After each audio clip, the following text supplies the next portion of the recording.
سپینه وینه د څه د وجې کمیږي؟ کوم ته چې وایټ بلډ سیل ویل شي. نو کله هم چې دا کمیږي نو د ټولو نه اول کله چې انسان ته وایرل انفیکشن وشي، یعنی ډنګي بیماری ورته وشي یا انفلوئنزا ورته وشي یا نزله زکام ورته وشي، نو په هغه کې د سپینه وینه کمیږي. دویمه وجه دا ده چې چاته اټو امیون بیماری وشي، یعنی دا یو داسې بیماری ده چې د انسان په وجود کې دننه طاقت دی او هغه د انسان د بهر بیمارو نه بچ کوي.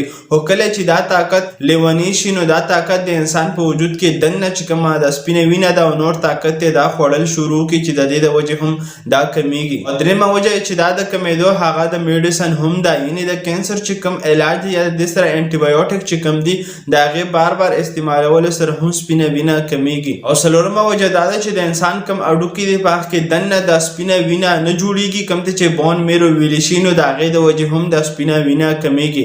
او پنځمه وجه دا ده چې د چا په وجود کې طاقت کموالی راشي، کوم ته چې ویټامین B12 ویلی شي، فولیک اسید ورته ویلی شي، کاپر او زنک ورته ویلی شي، نو د دې د وجې هم سپینه وینه کمیږي. او دې نه علاوه که چېرې ستاسو وجود ستړی او ستومانه وي او تکاوټ محسوسوي او انرژي نه وي پکې، نو د هغې دپاره خالص علاجونه هم موږ سره شته چې هغه تاسو موږ نه په وټساپ باندې اډر کولی شي چې تاسو ته به خالص زموږ د طرفه ملاویږي. شکریه. الله